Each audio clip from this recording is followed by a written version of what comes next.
I now give the floor to the representative of Pakistan. Thank you, Mr. President. We thank Sierra Leone for convening this timely debate. And we welcome your presence, Mr. President, to chair this meeting. And we appreciate your important and invaluable statement. We also appreciate the briefers, DSG Amina Mohammed, ASG Joyce Masuya, Dr. Ibrahim Hassan Mayaki, and Mr. Torero for the important insights into the hunger conflict nexus and ways to address it. The global environment today demonstrates a dangerous two-way dynamic.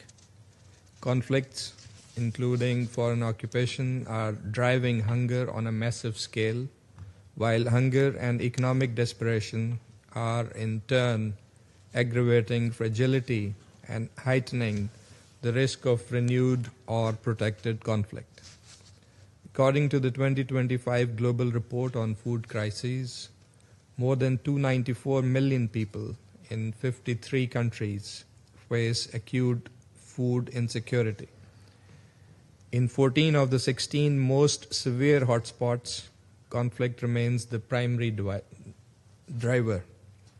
Mr. President, it is a matter of great concern that starvation and collective punishment have often been used as tools to advance military or political objectives in stark violation of international humanitarian law and UN Security Council Resolution 2417.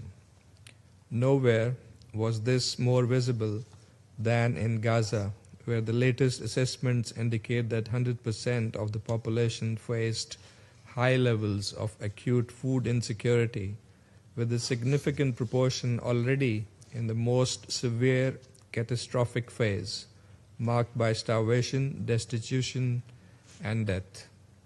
The ongoing peace process offers a measure of hope, but it will take years to reverse the devastation of the past 2 years.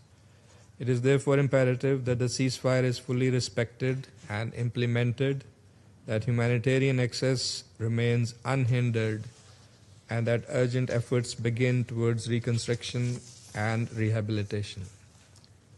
Patterns of devastation are also evident in Yemen, Sudan, South Sudan, DRC, Haiti, and other protected conflict areas, including occupied territories where livelihoods have collapsed and millions are now dependent on humanitarian assistance for survival.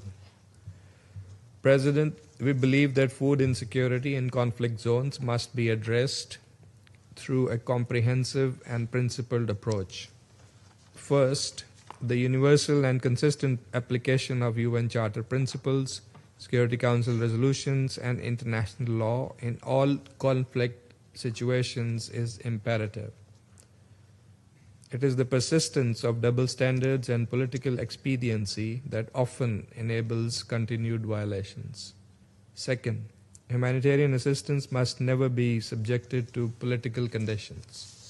All parties must comply with international humanitarian law, fully comply with ceasefires, allow safe and unimpeded aid delivery, and protect humanitarian personnel. Accountability for deliberate obstruction or delays is a must. Third, we must also address the systemic causes of poverty and hunger, eliminate rural poverty, and protect our food systems, which are the main source of livelihoods for nearly 4.5 billion people. We must enlarge food production, moderate food prices, and reform unequal agricultural trade. Climate-induced disasters, including recurrent floods and droughts, continue to erode food security. We must scale up support for adaptation and resilience. It requires not sympathy, but solidarity and genuine partnership, as emphasized by you, Mr. President, with particular reference to Africa. Fourth, the response must be comprehensive.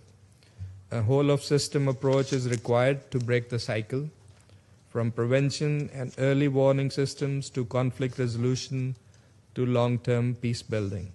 The scramble for natural resources must end. Political solutions must be prioritized, hence the importance of pacific settlement of disputes reaffirmed by this Council in Resolution 2788 in July.